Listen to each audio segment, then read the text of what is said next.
cow. Oh, jeez. Really? Yeah, it was a brutal week for that, brutal week in that regard. Uh, I bet you I and did then terrible. thank you. I mean, sucks for you, John, but thank you, DJ Moore, for getting enough points to get me a 2 points in league pick'em. Oh, did he really? Yeah, All of us stupid. I only reason I picked the Vikings was like I was like, okay, I missed what everyone did on the last week, but I'm almost positive that most of us probably went for the Bears, and so I'm gonna try to go for that last minute. Like, all right, maybe I'll jump ahead just because in case the Bears lose, I'll maybe get some points. But that really kind of damned me at the end of it. Oh, well, I mean, I would have just jumped on the Bears bandwagon, knowing that you would have either been right or wrong, in your position, regardless, would have been. I mean, I guess yeah, you could have. What 6 points I had, and Groady had 4, so he and I would have each been at 68. You'd have jumped us, and that's it, yeah, right? it's I got to make moves. I'm I'm pretty sorry, sure I'm dead last Skins and place. I. Ah. Yeah, Skins and I. Yeah, we would have. You would have jumped us. You'd have been at 70. We'd have been at 68. But Kevin was already at 75. Boss was already at 92. And I'm so, and I say this a lot, and I really have got to stop fucking with my picks. Oh no. Because, well, so, um, I had Atlanta, I had Indianapolis, and I had Jacksonville. I changed all three of those, and that was 41 points down the tube. Oh no. I'm sorry, no, 31 points. No, 41, yeah. 13 and 12 is 25, another 16 is 41. I'd have been at 115 points. Wow. Yeah, that would have put you in a clear first place with that. Looking at I this was here. I was so pissed at myself because, like, Stan Boss and I went down and we went through everything. And I remember being like, "Nah, I'm gonna take Atlanta, and I'm taking Indianapolis." And I don't know what prompted me to switch to Tampa Bay. And Houston, I don't know. I just, either that or I might have had Houston from the get go, but I think I was thinking about flipping to Jacksonville and I didn't. But two out of three of those for sure, I know I had different ones, and that was, I know I picked Atlanta and I know I picked Indianapolis at first. Hmm. Super mad about that. And then in league pick 'em, like, I mean, I had After Tony a you couple of look at weeks that. after he had won, 2 games. That didn't pan out. So I'm like, fuck this. I'm off that train. And that didn't pan out. Tommy lost. Oh, no. Oh, no, no, no. That's not it. I had been looking. Tommy had been on a win loss, win loss, win loss, win loss for like the past like 6 or 7 weeks. So I was like, okay, he's winning this week because he lost last week. Yeah. So I'm going Tommy on this one. Um, Oh. and that, but that was just based on that. And it was funny too, because, and Stan will confirm that. I mean, I put it in the text, but when we were doing the picks, I had Boss and Stan go first. And, Boss was like, I think Boss took me. Let's see, group picks, unless he changed it. But yeah, Boss took me, Stan took himself. And then I said, I'm also taking Stan. And Hmm. Stan instantly blurts out loud, he's like, no, your team's going to score like 150. So, Is that what happened too? yeah, oh, I got 162. Oh my God. Easy. I don't want to play Yeah. Stan. So, Gosh darn it. yeah, well, Boss plays him this week, and Boss could use a Oh. win. Oh I man. was kind of, I was looking at it today. So,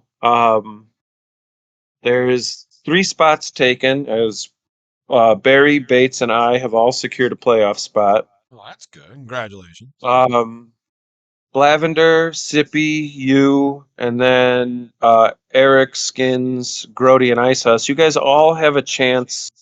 There's 7 of you, for the 5 remaining spots.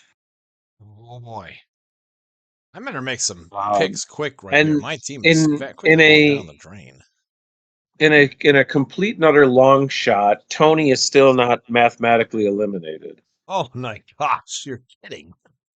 So between Icehouse, you, and Sippy, the three of you would have to lose the remaining two games to go to 5-9. Tony would have to win both games, and then what you call it? He would have to outscore all of you. Specifically, Tommy, who's got the lead over Boss by what, 57 points, Yeah. and you by 90.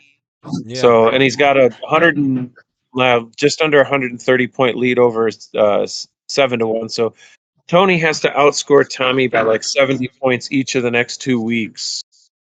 Plus, Tommy has to lose both games. You have to lose both games, and Boss has to lose both games for him to be in it. So, realistically, he's eliminated. Yeah. From the, potential that could happen. Sure, I guess I gotta make his a team's move. just got to go ball out for the next 2 weeks at 150 points each week, and Tommy's got to get 200. Jeez. Okay, so what you're saying is I got to start making some move, and Tyler Algier should not be my main running back that I should play this week. No, you're in 10th position right now. Boss is the first team out. Tommy is the last team in currently. Oh, I have a bad problem is what I have here. I need a good pick. Yeah, my computer is being very Is oh, is your computer having a problem? Up all the download. Stop. Blink. I'll give it a minute now that I turned my phone off your phone. That, yeah. Stan, are you doing too much downloading? TV versus. You need to stop going to Pirates Bay. He's downloading it all. Okay, that might work. No, I was having a hard time reading you guys. Ah. Can you turn that down, Cooper? Can you turn that down, please? Koopa, dude. All right, I went and disconnected a bunch of stuff from the Wi-Fi. Hopefully that helps. If not, I may have to reset my modem. Ah. Mr. Reset Man over here. Jiminy Crickets, there's just Reset nobody. a modem, huh? Right. Oh, I'm in such a bad place. Is the trade deadline over?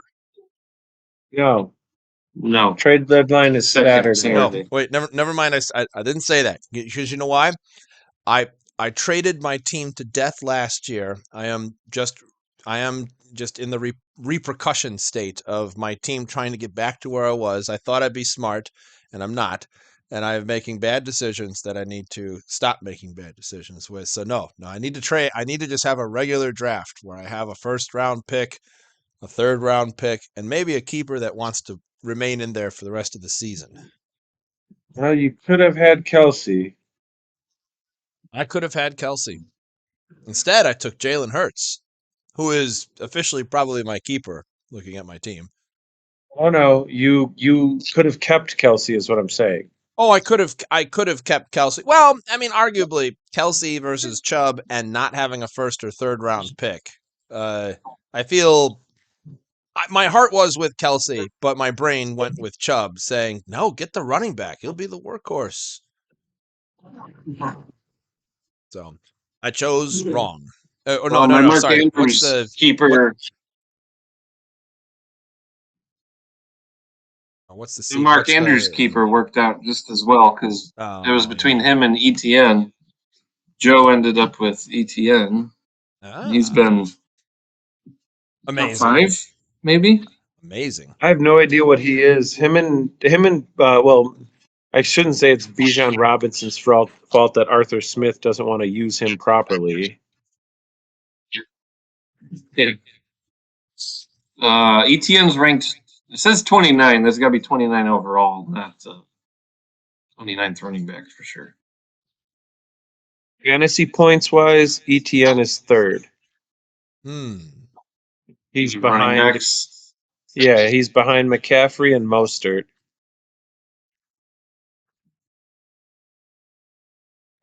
Although, in spite of Arthur Smith not using Bijan Robinson properly, what is he? 2, 4, 6, 8. He's 10th in points scored. Yeah, the last few weeks, I think he's had some good, better ones of the season. Yeah, he's at 141 attempts, 703 yards, 3 touchdowns, 32 receptions for 240 yards and 3 touchdowns. So, and then Tony Pollard, who I thought for sure was going to be, better than both of those guys, is, I mean, he's only 7 fantasy points behind Robinson, but still, I for sure I had thought high he'd have hopes been for up. him. I'd have thought he'd have been up there around where ETN is. Ah, well.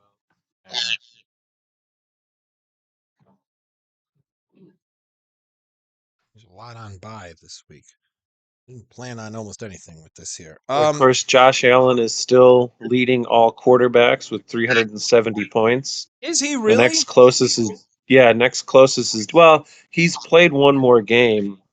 We'll see if Jalen Hurts scores 53 points this weekend against San Francisco, then they'll be tied with points.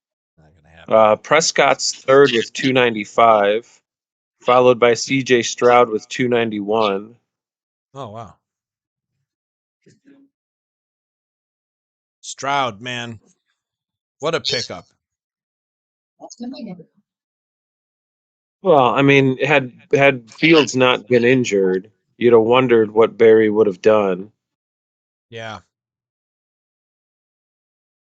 John, you're really quiet. I'm really quiet. Now you're not. Hello. How are you? That's too loud. It's too loud. Oh, sorry. Excuse me. Pardon me. No more talking now. It's quiet time. Shh. Quiet fox.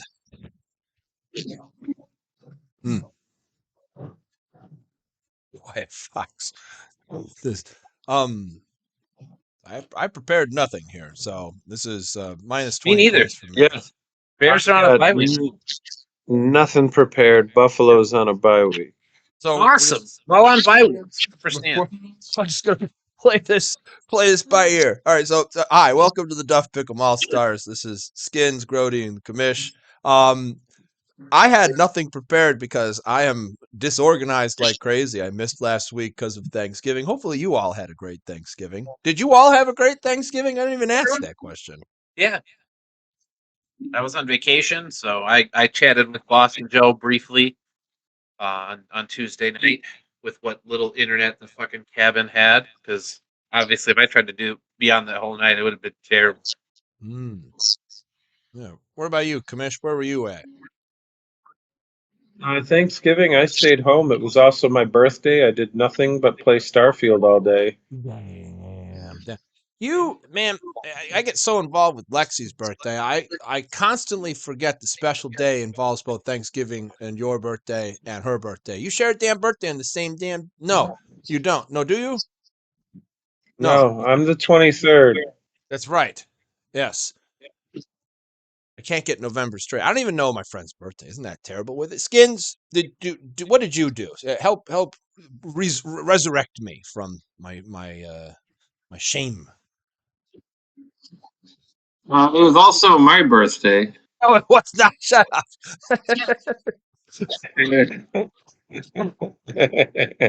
No, we hosted, but Chris had to stay home because my mom was pretty sick those few days. So Stephanie and Anthony and Anthony's girlfriend came down, and then Pam's family and my dad was in from North Carolina. So we had a good one. I cooked a bomb ass turkey. So did you? Yeah, and Katie cooked bomb. Which one? Sides. I did the turkey. She did all the sides. I did the turkey. That was I dry brined it the day before, and then I saw this thing. It was new to me. Apparently, it's kind of common, I think, for regular turkey cookers. But you separate the skin the day before. You pull the skin away from the meat, I guess you could say. So, like, you slide your hand in. Yes. And then the next day, you make a bunch of room temperature butter and spices, and you kind of mix it all up. And then you cram all that butter in that space. Yeah, So yeah. it turned out really well. That does. That's a good way. Yeah, the special thing we did was for my birthday, or no, for Father's Day, Kendra got me a heat injector, so we brought it along with, and we heated up the butter and we injected it into the turkey. I will tell you, this thing was so juicy. Oh, nice. I went to go pull one of the legs, the whole bone came right out. Oh my gosh, that's awesome. Yeah. Oh, Nice. it's so good. Turkey that good. Oh my gosh. That's awesome. Joe, did you cook anything for Thanksgiving? Do you have a specialty of yours that you cook? No, because it was my birthday. I got some filet mignon steaks from the one butcher nearby the house, and I grilled them. Yeah. Yeah. I cook cranberry sauce. I cook a really good and it's not out of the can. I boil them, I mash them, I stick them in a stew and everything with it there. So I have a secret recipe for royal. So I guess I did make cranberry my sauce. what you call it, grandma's recipe for sausage and sauerkraut. I wish Katie liked sauerkraut. We don't have it often enough in the house. So good. I can smell it, Joe. I can smell the sausage and sauerkraut from here. I can also smell potentially questionable choices being made last week in League Pick'em. Commish, any thoughts on the silliness that happened during the week of Thanksgiving? Well, Tommy decided not to make any picks, so he just clearly doesn't want to even try to win League Pick'em at all. Whoops. Well, we all got Eric right. Apparently, Two Kidder Quitter is quitting just everything. Boss was the only one who bet against himself, and he was right. Yep. JV was the only one that picked science and was right. Stan was the only one who picked 7-1 and was right. Yeah, wow. I would have picked myself, but I had chosen Stan instead, as is the way that we've been. Boss started it. I started doing it. Groady started doing it. Just sort of betting, not against yourself, but sort of taking that consolation prize that if you are in fact wrong, you'll at least gain a point in Pick'em. Because as we're all aware, League Pick'em is far less impressive winning than the league itself. Yes. So let's see. Everybody went 3-3 except for me. I went 2-4. So Grody's in the lead with 43 points, followed by Boss with 42, followed JV with 38, followed by me with 36, and with 34. And Tommy's second absence leaves him in last with 24 points. Good. Well done. Well, keep up the good work, boss. Icehouse and Groady. Icehouse is not here at the moment. He is on a hot date with the mistresses for this. So we're going to start. Sippy's not here. Icehouse isn't here. That puts de facto over where I'm at with Groady for talking about the first game this week. You've got brother versus brother-in-law here. Mears Cat versus the Two Kidder Quitter. Groady, what do you think? Mother-in-law, it has bye-week hells. Oh, Is anybody picking him? I mean, that's a good point. He has 0 running backs. 0. he's got one Pierce, and that's if he gets off of IR. Well, yeah, he's got to take him off of IR, but how much is Pierce going to play? Like, what did he play this past weekend? Like nothing. Right? He had 5 carries for 14 yards and 1 reception for 4 yards. Oh my Like, even God. if Pierce, so, Wow. I mean, Denver's second in points given up, but I mean, even still, it's like, let's presume he puts Pierce in, right? Because, why waste a move on a guy when you can put him in? He still needs a running back to fill a void. He needs a tight end. He'll put Dotson in or Wilson, one of the two, for his flex, and then he's got to get a defense as well. Like Even after he makes all these moves, whatever he does, he should have just dropped Joe Burrow. I don't know why he has him on his bench. He should probably. he could swap Burrow and Pierce so that he doesn't have to make a move to take Pierce off the bench. That's true. He should probably drop Foreman because he's got Khalil Herbert. But yeah, he's got some work to do, and I think even if he does all of that, like Joe should probably score 80 points and win this week. Like, Dave's only chance is that somehow Tua puts up 60 points himself for him to win. Like that's the only way Dave wins is that somehow against Washington, Tua puts up 60 points. Well, it is Washington, and as Skinnnns very well knows, they don't like to win very much. Yeah. But yeah, so I don't need to go over anything. Clearly, Joe is the winner. Like it's not even going to be close.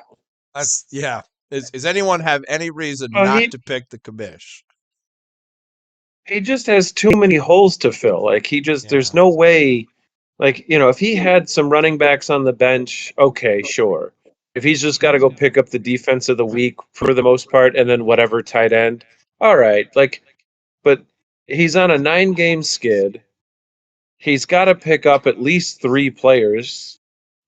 Like and Pierce what slated to get 6 points, 5.95. Like I don't know that Pierce is gonna holy cow, he's gonna get 30, right? Like, and he could. Don't get me wrong, maybe, but the odds of it happening are so low. Like I'm 7,320 to 1. I'm inclined to pick him out of the, I will, take. I can't. There's no way. Yeah, I have to pick myself. The even funnier part is probably the best running back he's got to probably pick up would be Pirine, who's only slated to get a projected 3 points. So it's like, there's nothing out there for it. This ain't happening. So Groady, you pick Commish? Yeah, absolutely. Skinnnns, Mr. Contrarian, who do you pick? Commish. He might as well just go in the standings and manually change it now. No, Joe wins without even any games being played. Just 10-3 to 2-11. Game's over. Right. So we'll come back to you, Groady, here in a little bit. We're gonna go to the Commish, who's gonna talk about next game here once I get over to it, like smart. Commish, you're gonna be talking about 6-6 Blavender against the 7-1 my shin bust at 3-9. Well, let's see. Taylor's out, and he just traded away Henry to Desmond. So they'll probably put in Gibson. No, he might move Dylan up and then put Cooper or Downs in. I don't know. He'll do something. He's got to get a tight end. Komet's on a bye week. Lawrence and Mahomes. Lawrence against Cincy. Mahomes against Green Bay. I give the edge to Mahomes on that one. I think Green Bay's offense can put up a better fight than Cincinnati's offense.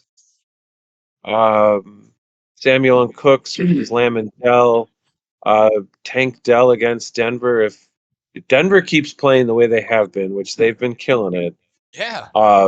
Houston's probably going to have to throw, and Dell's been a favorite target of Stroud. CeeDee Lamb, if Prescott can remain hot, and they're at home. Forget that. That's going to be just not annihilation, but I forget. I saw something about Dallas at home this year.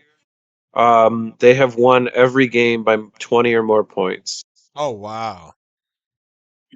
Yeah, 30-10, 38-3, 43-20, 49-17, and 45-10. Oh, So jeez. at home, they have been not unstoppable, but they have been quite the force to be reckoned with. So CD Lamb will more than likely get those points. Dell could be in shape to get those points. Meanwhile, Cooks, if he gets any leftovers that CD Lamb doesn't have. Samuel against Philadelphia could be an interesting matchup. I don't know if that'll be a defensive affair or not. I'm edge so far, both quarterback and wide receivers. I go with Blavender. Running back wise, again, Taylor's a doubtful. He's probably not going to play. Swift could be an interesting uh, matchup against San Francisco, given how Philly plays. Kamara versus Moss. Again, you got, I don't know, Detroit's D is pretty good against the run. Or at least let's see fantasy points wise. What are they doing? They are slowly loading. Oh, they're 30th. So yeah. Oh, wow. Sorry, Kamara. So maybe a slight positive for 7-1 on his very, very slim playoff chances. Moss, on the other hand, is going up against a mid-range Tennessee team, so he might get his points. Given that there's a 0 points edge to Blavender again, tight ends, Tony's got to pick one up. Probably not going to do him that well. So edge Schultz and Blavender. Henry in the flex, edge to Blavender. Kickers, I see McManus having to make more field goal attempts than Butker. Butker will be good for extra points, not field goals. Edge Blavender. And then defensively, San Francisco, Pittsburgh. Pittsburgh against Arizona. Yeah, Edge Blavender. Everything in here is Edge Blavender. I'm going Blavender. He's going edge Blavender with that. I have just discovered that you can hover your mouse cursor over the team name and it tells you, for instance, Green Bay is giving up the 9th fewest fantasy points. I've always had to look that up on my phone just to see, like, if that's there. I've been playing this now for 10 years. I had no idea you could do that. Well, I don't know that it's been around the entire time. I usually just click on the little note thing. Sometimes they're blue. And inside of there, when you scroll down, you can see, right, the opponent in the parentheses is their rank for points given up. If it's red, it means they're Oh, really good. If it's green, it means they give up a lot of points to that respective position. I see.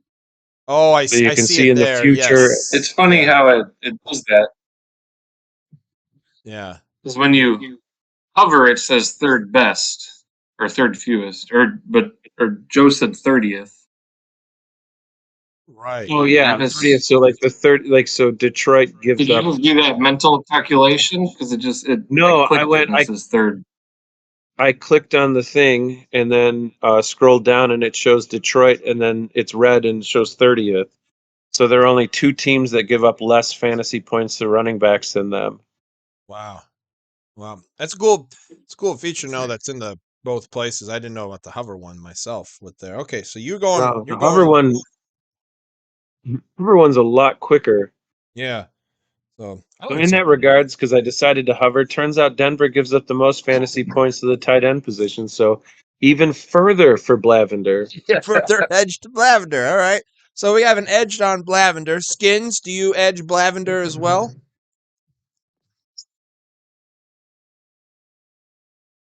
Oh yeah, I find it also funny how he's got Moss and Taylor will be out a few weeks. So Yeah. have you been cutting in and out at all? Always. Cutting a little bit here. You're cutting in and out a little Yeah, a bit. little bit, not too much. Well, You're there. shoot. Your video is cutting in and out with it. Do you have a monitor located somewhere nearby? Like a No, baby monitor.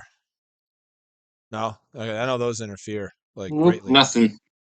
It's just I because can it's say Stan and he stinks. There's a TV about 15 feet away.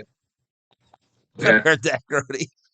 You guys have been going in and out a little bit. I've been able to piece most of it together, but Stan, your setup is a Q. I say week 3. Yeah. Yeah. So are you doing Blavender skins or 7-1? He said Blavin. Oh, he said Blavender. All right. I will also be doing B-Lav. I am Edge B-Lav. Groady, chance to be a contrarian. No, come on. Tony did another friendly trade with fucking Desmond, getting a third round for Derrick Henry, who is like a first or second round fucking running back. Come on. No, he's not. Not this year. And he's going to be 1 year older. Derrick Henry's numbers were trash at the beginning of the season. I get that, but he's got a strong end to finish with. So, but yeah, I'd take a Blavender. It's like Joe said, edge everything to Blavender. Edge So. Blavender. Ooh, look at you, Skinnnns. You get to talk about the 8-4 auto draft all-stars against the 10-2 Science. He freeze. Is he there? Oh, there he is. Prime time game of the week, huh? And speaking of this week, San Francisco and Philly will be a really good one. So it's kind of like that. And auto draft has Purdy going against Philly in Philly. Let's see how the young QB does there. Both tough matchups because Stroud is going against Denver in Denver. I'm not sure. I guess I'll call that even. Thielen at Tampa and Higgins. T. Higgins that's if he even plays, but if he doesn't, that's why he's in the lineup. He's got no one on the bench, so he'll have to go to the waivers. We got Puka and DeAndre for Barry. Are those his starters? How is he 10-2 with those two being his starters? That appears to be the case. No, he had I can just see Puka, but DeAndre's he had just DeAndre's been and then he had pretty Addison meh. on a bye. Oh, Addison, yeah, okay. So he's had good replacements while Jefferson was out. But yeah, still edge to Barry because Andrew's gonna have to make some moves. Brees Hall and McCaffrey, it's a good duo versus Montgomery and Mostert. Those two guys definitely have the better matchups, but the other side is the better players. But this is fantasy, and Mostert can drop a 30-pointer on Washington by himself. You know, how does San Francisco want to attack Philly? Is it going to be McCaffrey or is it going to be through some of the other guys? I think I'll go a slight edge to Barry again. Tight end, Kelsey versus Porta. Kelsey at Green Bay. Yeah, that's not too bad. So he's edge Barry. Flex, Rashad White versus Singletary. Singletary's been pretty good the last 3 games. Pierce was out, scored 30 points, 22 points, and 9 points. Oh, wow, yeah. They were 2 good matchups, the ones where you got the higher ones. Denver is surprisingly second fantasy points to the run. So it could be some skewed stuff from that Miami game. Their last 5, they're a different team than their first 5. So Barry, yeah. We'll call that we'll give that edge to Andrew just because Rashad White's going against Carolina. Barry needs a defense, nothing on the bench. And Andrew has his defense playing against his quarterback. And even if it wasn't his quarterback, it's Philly versus San Francisco. He probably could find a better matchup on the waiver wire anyway. Yeah. I would anticipate both of them make changes. I don't think he will. But knowing Andrew, yeah. If I had the team, I probably would. The reason why, too, is because I was looking at this earlier. He probably has 2 of the better defenses for the end of the year into the playoffs. And he could play either one, and they probably will score 20 points because to get into the finals, the Philadelphia is playing the Giants. That's 30 points easy for Philadelphia right there. and Chicago, the game Yeah, before Bears got. plays Arizona, which that's probably 20 points right there. So he's got himself set up pretty good defense for the playoffs. Yeah, wow. But Yeah, he still, might not want to make any moves you don't since play he's your third in own the league. Yeah, defense against your he's quarterback. locked for the playoffs anyway. So might as well just run with the lineup you got. You win, you win. If you don't, fuck it, doesn't matter. I Seeing guess, what yeah. would he drop? He could drop Derek Carr. I don't think Derek Carr is going to make or break your season. Very I true. agree. You could probably find equal replacement on the waiver I could wire. also probably If drop Purdy were to Ferguson. go down. Yeah. That's a trade that That you're too, probably yeah. regretting, Stan, huh? Getting rid of Sam Laporta.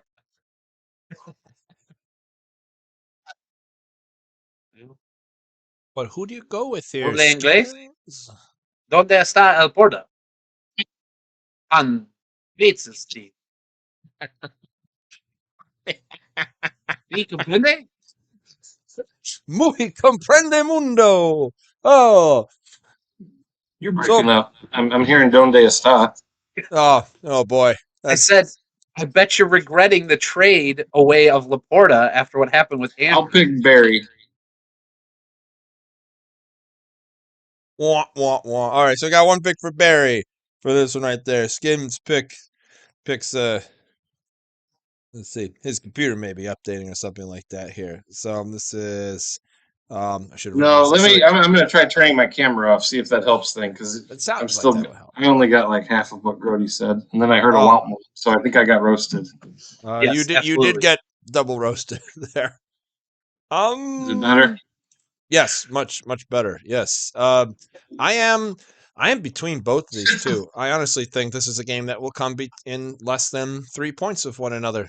All these players are good. I'm gonna pick science though. So it's 2 votes on science for right now. Back up to Groady. I'm going to pick Bates. It's a good one with it there. And then Commish.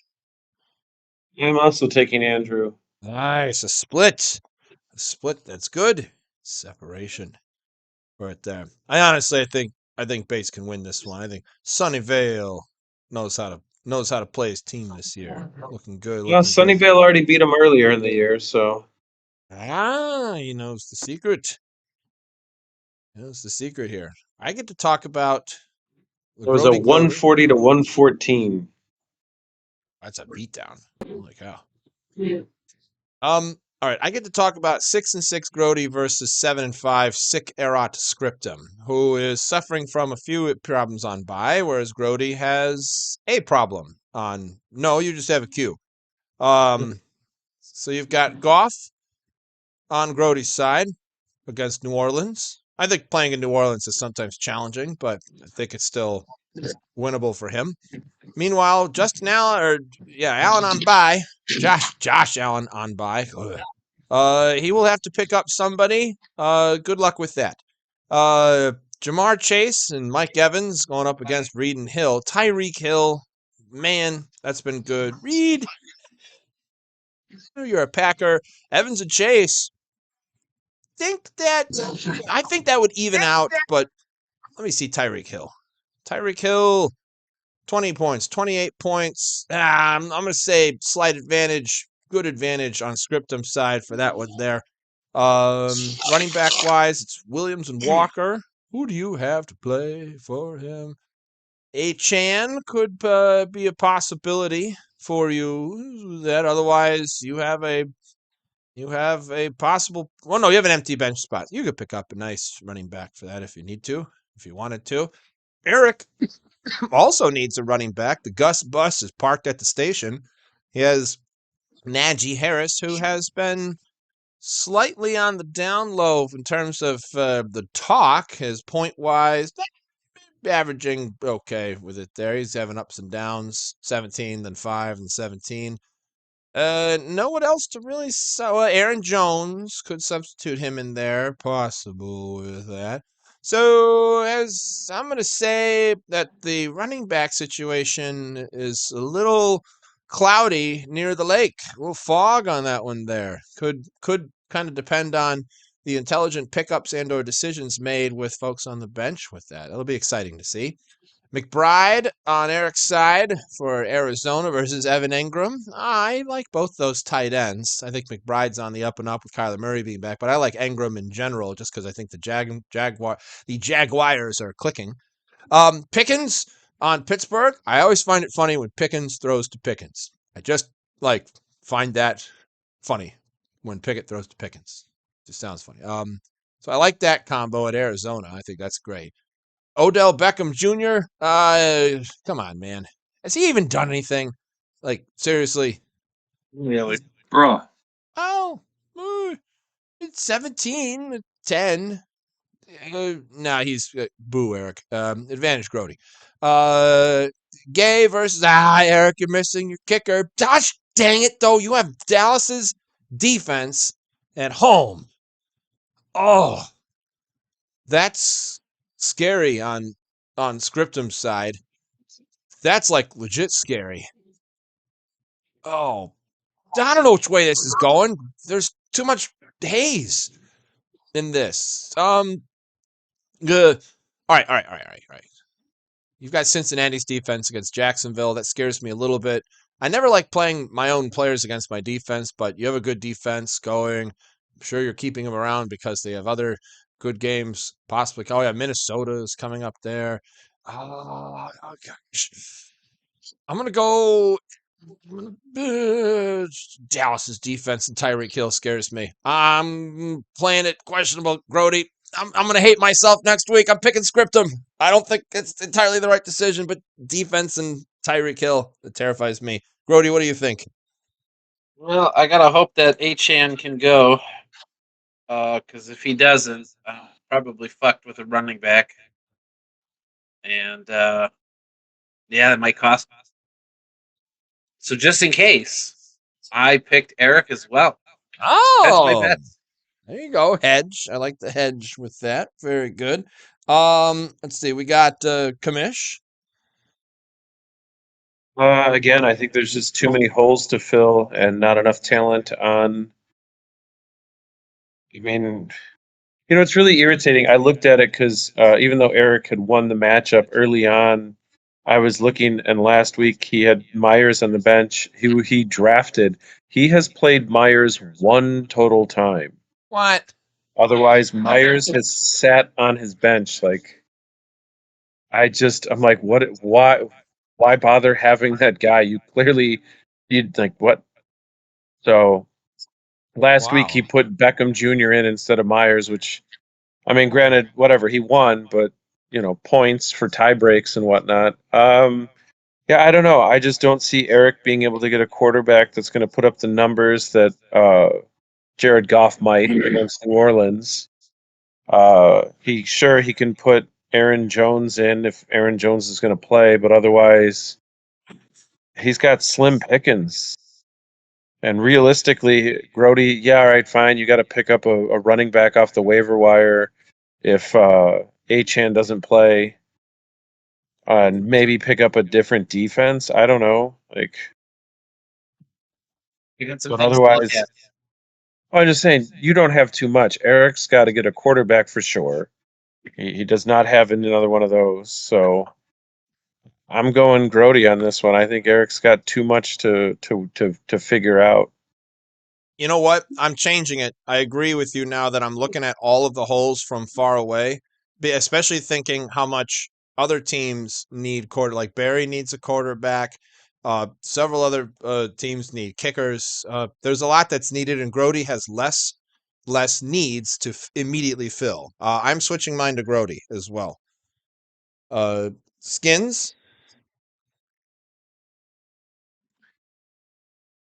Counting people for Eric to drop. Let's say he's got enough droppable players he can cover it and not worry about losing them. Question is, what are his waiver wire fill-ins going to look like? And then maybe Right. Aaron Jones plays. So obviously, my brain says, yeah, Groady. My heart definitely says Groady. And What do your then balls say? no one's laughing at my ball. Never listen to my balls. I don't make good decisions. So Yeah. usually when all those things line up, it doesn't end well. So I'm gonna go Eric. He's going, Eric. Oh, yeah, that's another split right down the middle with that one there. That's exciting to see. I was curious. Eric's best bet on the waiver wire is a questionable Baker Mayfield. Yeah. Yee. That way he can throw touchdowns to Mike Evans. Yes. Otherwise, he could pick Ah. up Geno Smith and have his defense destroy his own quarterback. No, That would no, be no, Ooh, no, You know what? no. Who's got a higher waiver priority? Pick Just up look this up. Mayfield, It's force Groady by Eric to 1. get what about Groady. Joe Flacco? It's Groady by. Get out of here. force Eric to pick up Geno Smith. Oh, you could do it. You could so do it. That'd be so Tell you funny. what, I got Love. There's okay options. Love, Oh yeah, Stafford, Eric's waiver versus priority is Cleveland. number 7. So I'm higher. Skinns, you're higher. JV, you're higher. Tommy's higher. Science won't do it. He's an idiot.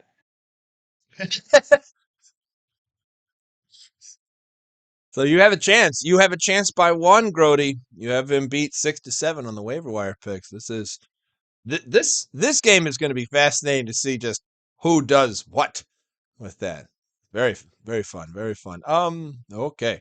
Going back to the list here, going back up to Groady.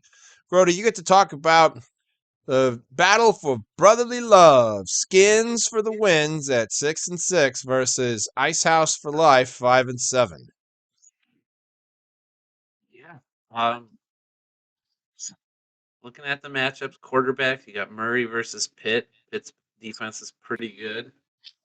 That's on here. Looks like they've given up the 8th fewest points. Got Herbert going up against New England. New England's been trash all year, so this is a game that the Chargers will actually look good in. At edge to Stan. Then you got Ayuk and Ridley versus McLaurin and St. Brown. Obviously, probably I give edge to Ayuk. Him and Purdy have been like just crazy together. Ridley, I don't know. He's been up and down. Like each week, it's a different wide receiver who stars for Jacksonville. Amon-Ra St. Brown for against New Orleans. Yeah, he's going to get those. So probably it's still give slight edge to Stan just because I think Amon-Ra, and then obviously in the game against Miami, Washington's going to have to throw the ball. Running backs, you got Eckler, Mixon versus Pacheco and Ford. I mean, depending on how Cleveland's defense plays, and then I think DTR is out, so it's probably going to be what's his name, PJ Walker. So Ford's probably going to do pretty well against the Rams. Mixon's going to be heavily relied on against Jacksonville. Eckler disappeared last week. Thank God. It's what saved me the win against Boss. Ah. Yeah.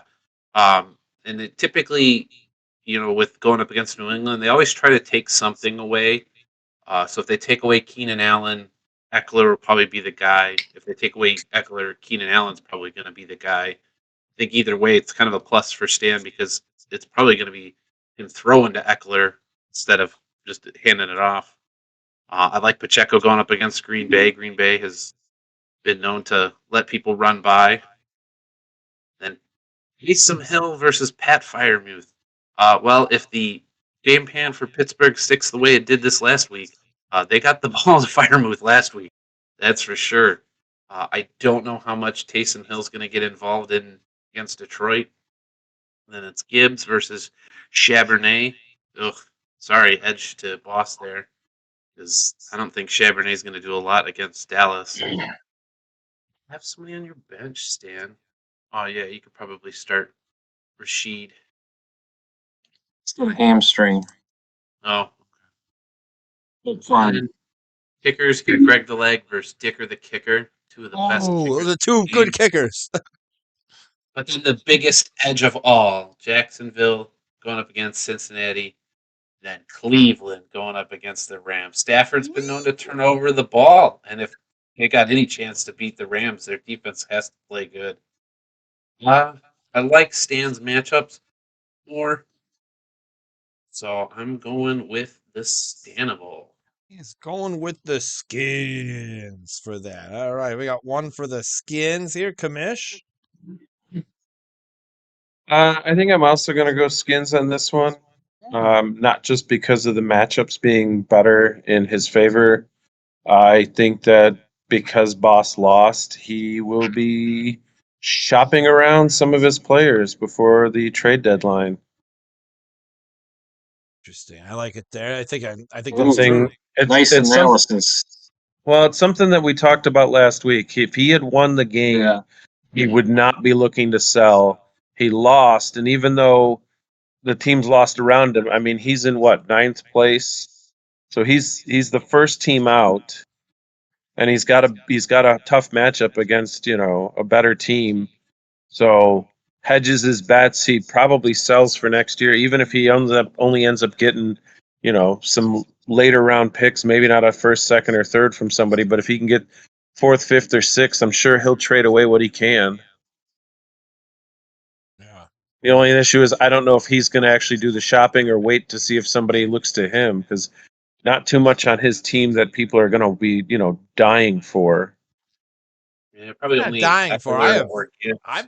I've certainly looked at his team. I don't know. I've looked at my team as you're about to see, and I apologize, Commish. You have to look at the next teams that are going. At least one of them there.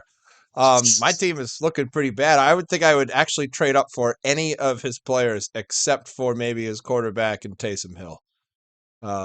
We'll get to that one here maybe in a bit. So that's 2 for Skinns. Skinns, do you go for Skinns? I always go for Skinns, and it's been the right pick 50% of the time, all the time. All right. Now, it's important to note we have to look at Icehouse's bench, as these are the teams that are going to go and do really well this week. So, Nico Collins on Houston. Houston's probably going to explode. Washington's going to go off on Miami somehow, and somehow Indianapolis isn't going to score anything against Tennessee. That being said, though, I'm going to take Skinns. I like the idea of Herbert throwing to Austin Eckler in a little bit of a potential offset with that, but that could. I don't know. Eckler hasn't been the pass catching maniac that he's been in previous years, so Hey. could be an interesting one to see for that. For I mean, potential, looking at his stats this year, I didn't even realize that Eckler's. I mean, when he's been in there and they've been in games, he's got 4 games at 20 or more, and then he's got 3 games he missed, and then 4 games under 10 points. yeah, he has a He's long track record of scoring points, but this year has not been an Eckler year. So at least he's got him. Early on in the year, I was trying to convince Boss to trade me Eckler for Chubb. I just wanted Eckler more. And if you had been able to pull that off, that would have sucked for him. It really would have. It really actually would have with it. But at the same exact time, he hasn't been like the Eckler of years past, which like I don't know. There's tons of pass catching happening with that.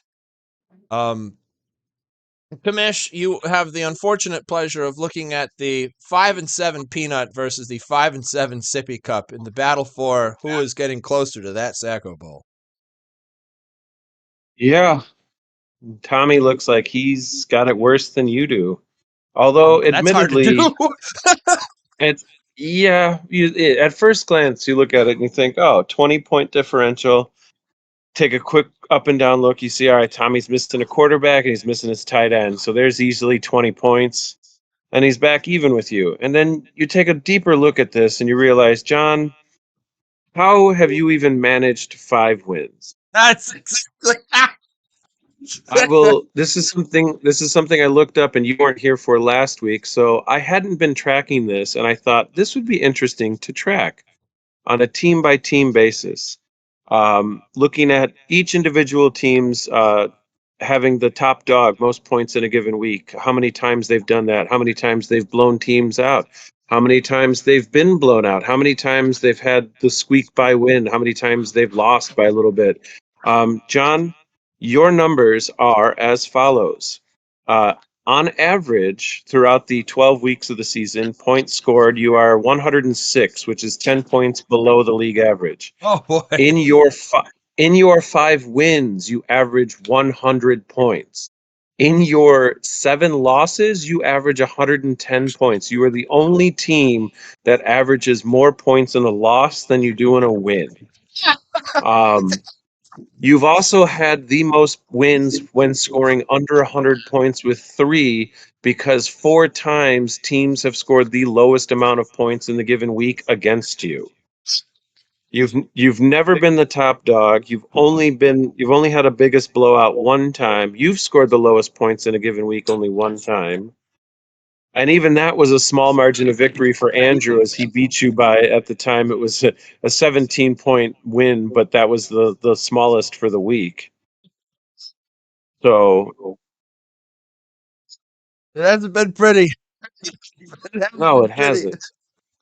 Tommy does not have a QB on his bench, so didn't he just drop Baker Mayfield? Yeah, he he did. did. Okay. So it's going to be the scramble to pick up Maker Bayfield. Or Geno. Tommy could be fine picking up Geno Smith. He doesn't have the defense against him, although I wouldn't, because that defense is probably going to eat him alive. Tommy's got waiver So number 5. JV's got Jalen Hurts going up against San Francisco, which will be an interesting only matchup. relevant player. San Francisco has given up the 3rd fewest fantasy points to the QB position, and Tommy's going to have to pick up hot garbage. So edge JV. Wide receivers, you've got AJ Brown. Hertz is one of Hertz's favorite targets. So edge Tommy in that regard, because those points will be slightly offset. Just in AJ Brown alone. Then you've got Cup, Lockett, and Brown. So I don't know how Brown did with the return of what's his face, Kyler Murray. He got 12, not terrible. So if they continue to blossom, he'll probably get his 8. Seattle's probably going to be throwing the ball a lot. Don't know that Lockett will get those points, but he might. And then if Stafford continues to be healthy, as well as Cup, I know the two of them have enjoyed playing catch. So still, though, you'd be hard pressed to bet against AJ Brown's ability to get points, but you gotta call that one not a wash. I don't know. Maybe it's still edge. It might be edge Tommy. I I would don't call it know. Edge Tommy Then since I'm you've got throwing to him. Britney Spears and Williams against Warren and Algier. Gee. Edge to Tommy with Williams, because although he's going up against Cleveland, so that can't be fun. 14th fewer, so middle of the pack. Arizona, yeah, that could be a field day for him. And then the 2 fivers. I don't know. That's a tough one to give an edge to. Edge John for sure in tight ends, because Tommy doesn't have one. Um, edge possibly to Christian Kirk over Moore, because Trevor Lawrence knows how to throw the ball to that man. He's done it successfully. Myers will probably have a better shot at getting field goals than Hopkins will. Hopkins, I don't know that Cleveland's offense. Although what's the Rams' 8th most to kickers, and Dallas has given up the 2nd fewest. So maybe the edge is JV. New York's defense against Atlanta is a good matchup, and Kansas City against Green Bay is also a good matchup. Yeah. Tommy was a hot garbage QB and a hot garbage tight end against JV with something of a team.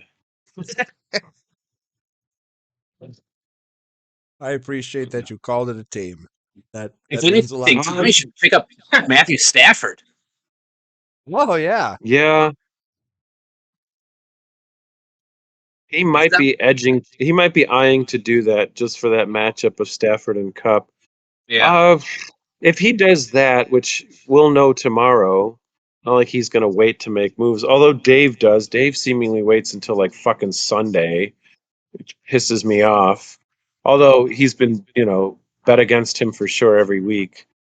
I'm gonna go. I'm gonna go Tommy on this one. Yep. That makes sense with that there. All right. Skinns. You know, I was having a tough time thinking about it. I figured it was a close game. But we know what Peanut does when it's a close game. He defies all odds and gets the wins. So, a vote for the Peanut is a vote for the win. Hey, I'm in agreement with Skinnnns on this one here. A vote for Peanut, a vote for a win. Oh, shut up, why don't you? Groady, I'm assuming you raise umbrage to these votes. Well, of course, because once Tommy picks up Matthew Stafford and probably Tyler Higbee, the tight end from the Rams, and then he is the Rams versus JV, the Rams win.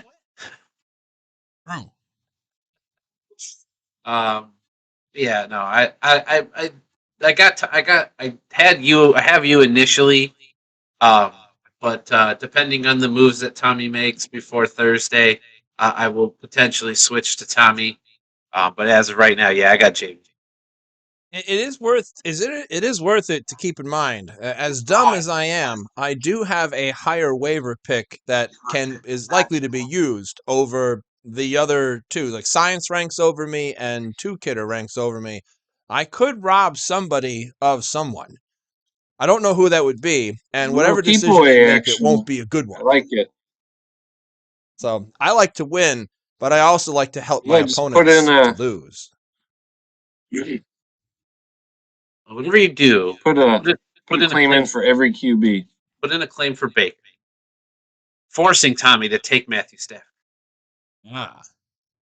Could do that. I do. There's so many people that seem to need a quarterback this week. Yep. It's interesting.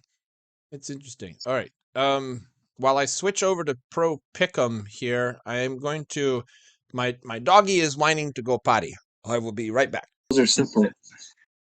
No, Does the that add count as plus, 2 moves? No, an add plus a drop counts as a move. There's one move. Yeah, we had that same Or, question I'm sorry, the other day. drop then an add, whatever. Yeah. The drop then the add. The two combined is counts as one move. For years, I have thought that has been 2 moves. Yeah. I have always kind of wondered why people did the drop and then the add later. And it wasn't until this year I looked it up. I'm like, oh, that's been 1 move the entire time, and I'm dumb. Yeah. Yeah. All right, I missed that answer. It cut out. Can you say that again? That's all right. The drop and the add combined count as one move. That's one. One move. So when it's separate, it's 2 moves. Like you drop someone Monday night or Tuesday night. No. Still, I want to say if you drop a player, I want to say separate from like from the transaction. If you drop somebody, the move doesn't count until you add somebody. Yes, that is. I think that's when the move counts. Like you could drop half your team and it wouldn't be any moves because the move is the addition to the team. Okay, so minuses never count as moves. Nope. Got it. Yeah. Yeah, it kind of really like added. I was kind of like, wow, the fact that you and Tommy are both tied at 20. Eric's got the most at 21. I was just kind of shocked. Dicker, Charbonnet. Oh, Bajent. There's my. Oh yeah, for the dollar yo. Got Cleveland, dropped Washington, Butker. Hi, sunshine. These are all decent moves, I'd say. And no, Quentin Johnson, that didn't work out. KJ Osborne, not really. I did have a drop. Joe did have to add Amon-Ra St. Brown twice to my roster because of that drunken drop trying to fiddle with waivers one night. It's crazy that there's only been 2 trades this year. Yeah. And that was for your trade of Sam Laporta for McLaurin, and then just this trade right now for A.J. Dillon and Derrick Henry. Yeah. I'm trying really hard not to trade this year. just to I think recoup there's been from a my lot trading of just last the week. gun shy about trading draft picks. I think If that's the case, then just take them out, or go low or something. Well, the funny thing is I kind of was laughing with myself that I saw today that with Jonathan Taylor needing the thumb surgery, because after I saw Tony trading away Derrick Henry, I was like, man, I should offer Tony a trade for Jonathan Taylor. And then after the game, I was like, oh man, I might have to. And then the thumb surgery came up, and I was like, glad I didn't trade for that guy. Right? All right, we are back. My apologies for the doggy pee break. I have no idea what happened last week. I didn't plan anything this week. Commish, save us. Tell us what happened in Pro Pick'em from last Well, week. in Pro Pick'em, 11 favorites were right, which was the tied for the highest on the season. It has happened once before, according to my stat sheet. It happened in week 3. The underdogs were for the correct picks, as there was a push between the Philadelphia and Buffalo game. On the week, Tommy was the highest point getter with 110 points, followed by Eric with 104, Boss with 94, Groady with 83, myself with 74, Stan with 72, and then bringing up the rear was JV with 57. And as I had discussed with JV before you guys got on here, I have really got to stop making changes after I've made my picks, as I for sure had both Atlanta and Indianapolis and then changed them on, I believe it was Friday. And I can't remember if I had picked Jacksonville or not, but I could have sworn I didn't have Houston. So right there, I was looking. I'm like, wow, that's 41 points, and that's me winning the week with 115 points if I had just trusted my initial picks and let them be. Yeah, John, what is up with you picking Houston? No, I don't know. This is not working out for me. There is a reason why I am down in last place. It's because I have made bad decisions based on feelings of my heart and or my ass and not my brain. But let's see. We all got Miami right. We all got the New York Football Giants right. We all got Baltimore right. We all had Philadelphia, even though it was a push, but that was sort of another like fun little tidbit there. As for some oddities, we all would have gotten Pittsburgh right had Groady not bet on Cincinnati for some dumb reason. They don't have a quarterback. No, the only reason why I picked it was because of the fact that they fired their offensive coordinator. So I thought to myself, Pittsburgh changing offensive coordinators, they haven't done good all year. So I was like, maybe. No, Yeah. what is the rule of thumb when it comes to firing coaches? The team does better after the firing. Counts. So what you're saying is everyone should pick the Panthers this week. Oh, I've already picked them. I've already got them picked. Interesting. Who else had? There was one. I don't know. That was it. That's the only one. We're not gonna reap. We're not I gonna guess reap we could count shame the that I didn't Minnesota pick Chicago. Yeah, well, had you picked Chicago, then Eric would have been the only one who had picked against the Bears. So the two of you. Oh no, there we go. Stan, yeah, you picked Arizona. Otherwise, we all had the Rams. Stan, you picked. Wow. Yeah, the Skinnnns fired their defensive coordinator too. So there's that. We will shut down Miami right now. No, Interesting. There we go. Interesting. Yeah, you and Tommy were the only two that had picked Washington for the Thursday game. Here was an interesting fact I found out after the Detroit Lions had lost to the Green Bay Packers. Apparently, whatever phase the moon currently is in, the Lions are 0-12 on Thanksgiving games when the moon is in whatever phase it was in. I think it was either the waxing or waning phase. Wow.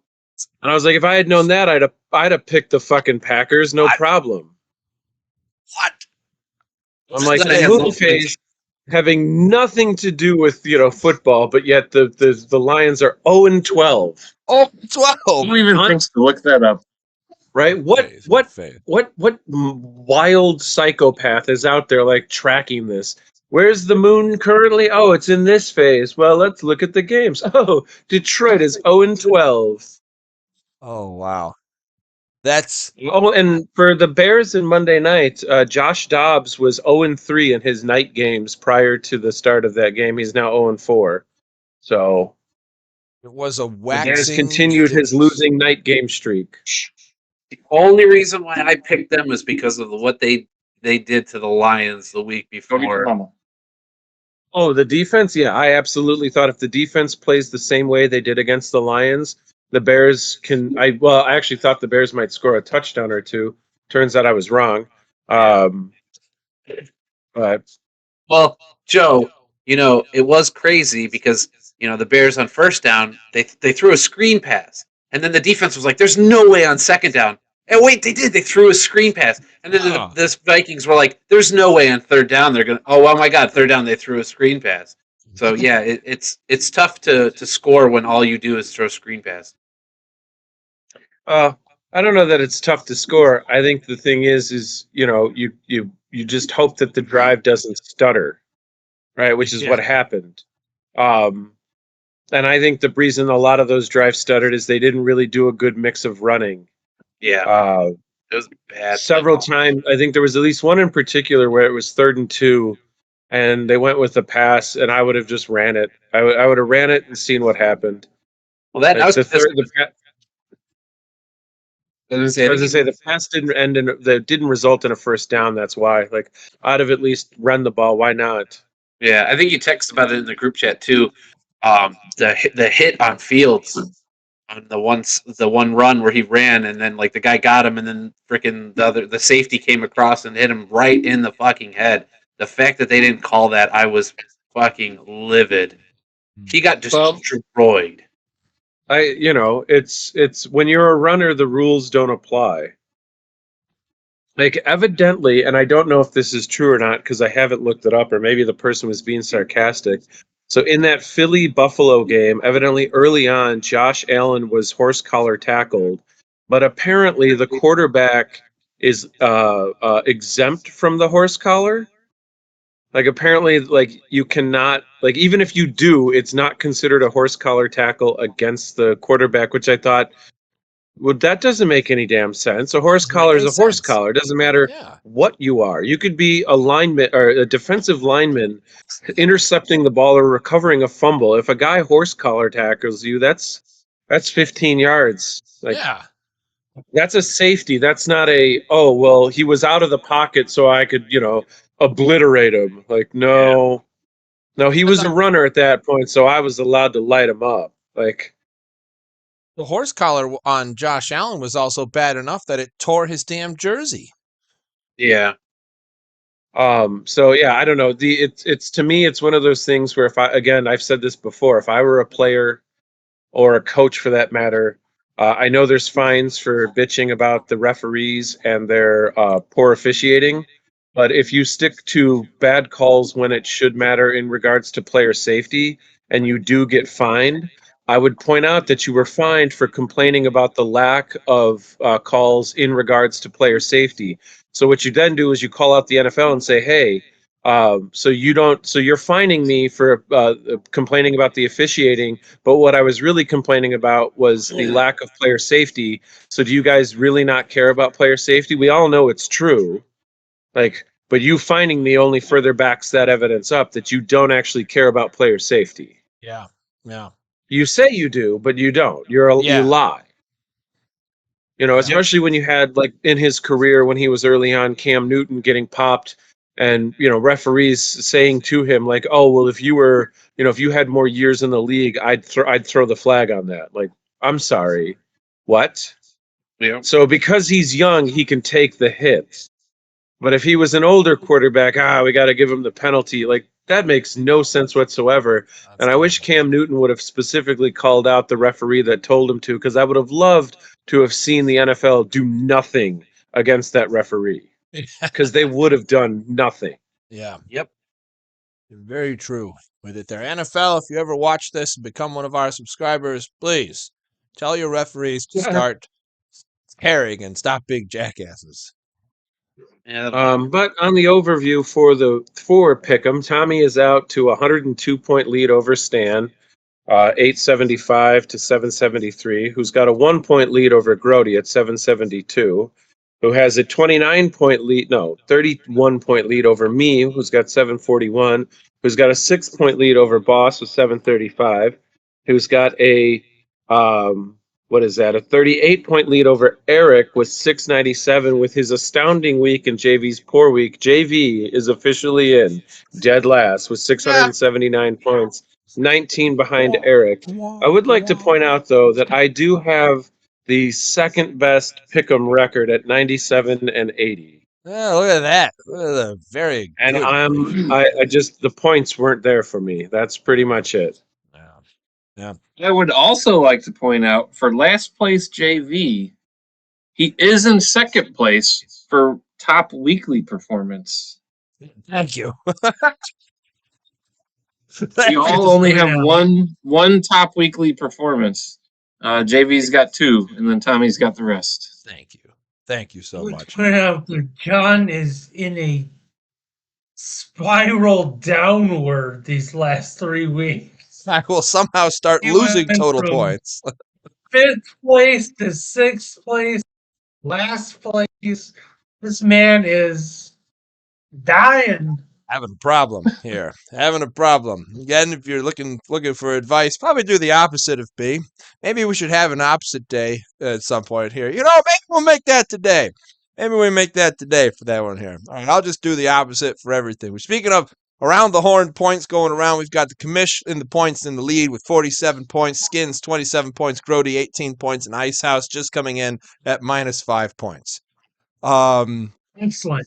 That's what I get for making fun of you, huh? I see how this shit works. No, but we do have. We were about to raise our glasses to Groady Gloater as the de facto winner, but now that the Icehouse for Life has showed up for this one here, being that Sippy Cup is not here from his Week 12 victory. Which Sippy, we miss you. We hope everything is well. And Eric doesn't show up for anything. This is all de facto winner does fall to Icehouse. We raise our glasses to Icehouse this week. Well done. Since you just got here, what was the game that you enjoyed the most this previous weekend or on Thanksgiving? Well, it was the bingo game I just played tonight. Sorry, the but what? I didn't win. And well, Did you win? well, Stephanie and I had a date night. We went bingo. So Did you win? no, we didn't. We came really fun. That is. Yeah, pretty. That's Bingo's always fun though. Yeah, football games were trash this week, man. Get out of here. Jeez. Yeah, I was gonna say Bingo's a thing I wish I did more. Well, but I started off Thanksgiving playing Starfield, and at one point I was like, "Oh, the Lions game's on. Let me turn this on," and it was already well into the first quarter. I'm like, "Huh, well, this is blowing out in the wrong direction." So back to Starfield. Then that game ends, and I was like, "Oh, that game actually got exciting at the end." But I don't care about either one of the teams, so I got back to. I'm in Starfield still playing, and I looked down at one point because I've got both Prescott and Pollard, and I happen to look at what the scores are, and I see where the points are. I'm like, all right, well, Washington's getting blown out. I'm like, well, that's a stupid game. I don't want to watch that either, because I don't want to watch like a point where it's like, why is this running back in and not Pollard? So I'm like, all right, forget that. And then the night game, I didn't even glance at that shit at all. I'm like, I don't care. San Francisco's going to kill Seattle. This has just been And then I would have, but I was busy on Friday. I did not watch the first ever Black Friday football game at 2 p.m. oh, you didn't watch that? Like, Yeah. 2 p.m. on a Friday. Well, we wanted to make sure that everybody was done shopping before we aired this game. Oh God. Actually, it's probably a good thing that we didn't prep anything for this because in classic Yahoo fashion, all but 2 games are off. Yeah, and even the really? spreads that are out there aren't even right. Oh gosh. Yeah, that's. Oh, I That's didn't even that said, notice. because John over here has to have Tuesday. Oh, I'm sorry. It's They're like, that. can we do Wednesday? They can get their shit Quit your together. job, Wednesday. John. Damn it. Yeah, it's like Mr. Aren't you like the guy in charge? So like, can't you make your own schedule? Mister, I feed Yeah, it's my like- kids. Oh, I take care of my Listen, family. guys, What the heck, I got John? tenure, but I can't fucking dictate the schedule of what I fucking do. He Dad. roasted so hard. I could. I could honestly do it, but I think the class. Let me think. Next semester starts in January. Petition to have it moved to Tuesday. Nobody and then cares about next Wednesday's free. semester. Well, I do. Next semester, you can do whatever the fuck you want. You can I start do. at 3 in the afternoon. Hey, listen. Talk to the trustee of that department and move the schedule around. Look, Next I'm semester, I trying got to no get. football I am on the trying to schedule. hire people to teach my classes. If Joe would just take the position that I've been offering to him for the last few years, I would be able to be here, and he'd be stuck teaching classes. You kidding me? I wouldn't even be stuck. I'd blow that shit off. Joe would be doing this in classroom. What is John gonna fire me? It's also true. It's also true. What? Icehouse as de facto winner.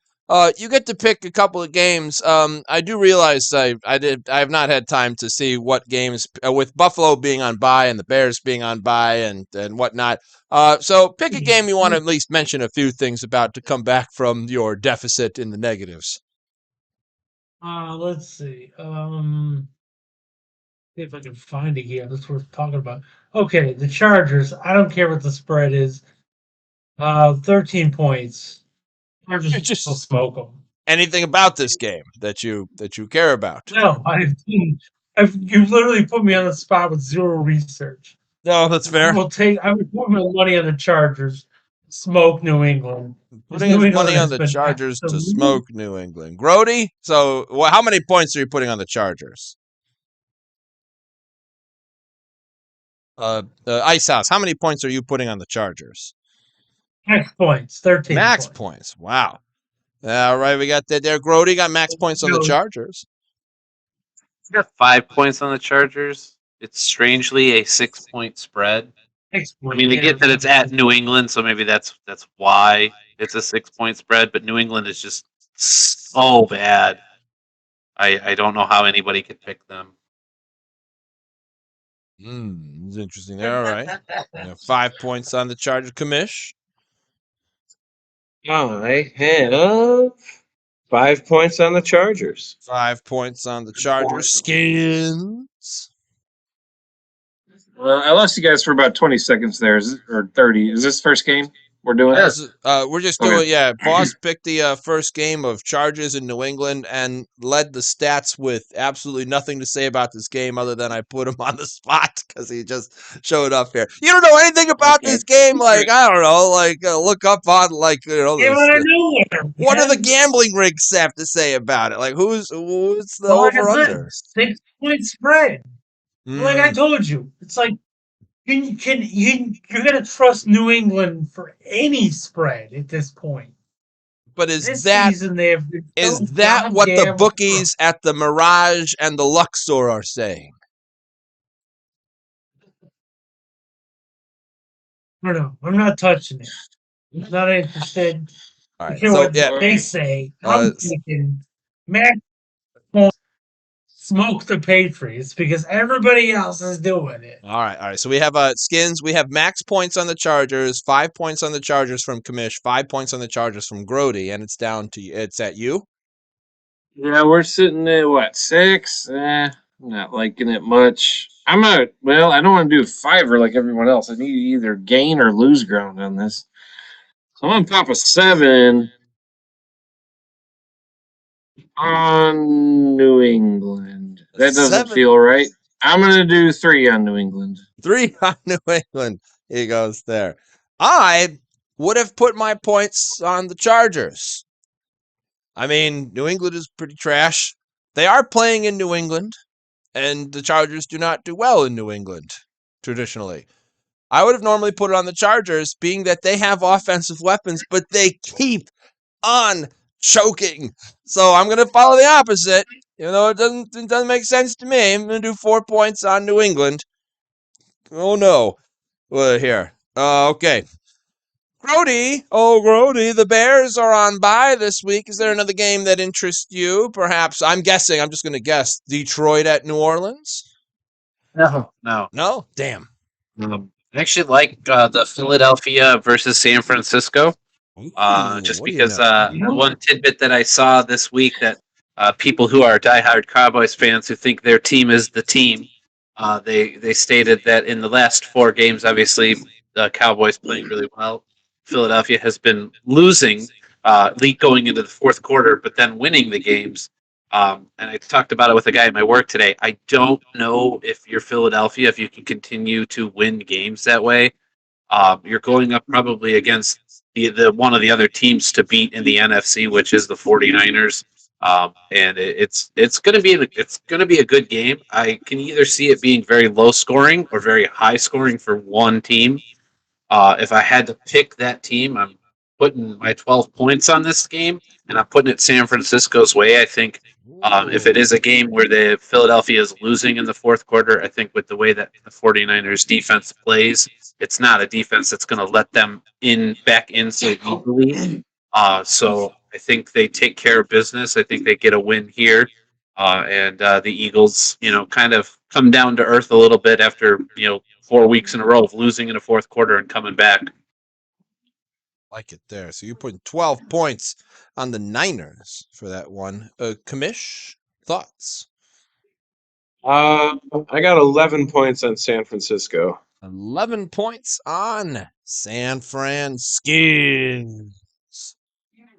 I got 7 on San Francisco. 7 on San Francisco. I would have put my points on Philly because I want to support my quarterback. But this is opposite day, so the system is going to go the other way. We're going to put an 9 points on San Francisco. Icehouse, care to be the contrarian? No, I gotta go with San Fran. I'll take 7 Wow. on San Fran. 7 on a chance to be a contrarian and an actual place to be a contrarian too. 7 on San Fran. 7 on San Fran. Yeah, okay. He had a look of doubt for just a second with that one there. We're just looking at the text. I thought there would have been more Sorry. Philly. I thought you were just like. I thought you had that look in your face, like, like I don't know. Yeah, I said San Fran, and then you paused. I'm like, told you my pick. I don't know. Oh, sorry about that. Reattacked. Gotcha. All right, so now we come to the commission, but let's go. Buffalo is unfortunately on bye this week. Was there a game that interests you that you've got some stats on, Commish? In regards to Stan's comment about Phillies fans, Philly has been winning by the grit of their teeth. San Francisco's really, not. So I think Philly's luck is due to run out at some point. And if for them, they better hope it's before the playoffs, because if they ride the luck into the playoffs, they're going to lose in the first round. Or even if they get the bye week, the first game they play. Interesting game. Let's see. Oh, none of these. I mean, that's a divisional matchup. I guess I could go that route. Oh, there you go. Actually, it looks like it's the only division. No, those two. Okay, so there's 2 of those. Right? Everything else is a non-division matchup. You're kidding. Oh, is there? Is there a division matchup? Yeah, Tennessee and Indianapolis and Houston or not Houston, I'm sorry, Tampa Bay and Carolina. Oh, I didn't even think about that. Okay. Oh. Yeah, those are the only 2 games that are in division. Nobody cares about Tampa or Carolina. No, of course not. Not even Tampa or Carolina. Let's see. Which one's what's Tampa? Oh, Jesus. Everyone's got. All right. You know what? It'd be interesting to look at Tampa Bay and Carolina because everybody is picking Tampa Bay in this. Um, and oh yeah, why not talk about Carolina? They just fired their head coach. What? 11 games into the season, he is the fourth shortest tenured head coach in NFL history. I saw that today. So, oh, and by the way, guys, just I switched my pick to New England because they are currently riding a 7-game winning streak against the Chargers, See? of which 2 games ago was in LA, which New England won 45-0.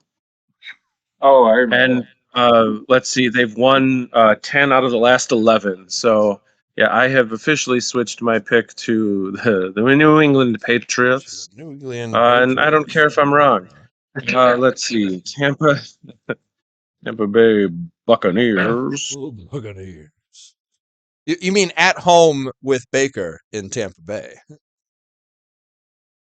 Ooh, At home with Baker in the Bay. In the Bay, yeah, in the Bay. Oh my God! Why isn't that a commercial? Ah, somebody patent. Somebody's video shot that. Send it to Flo.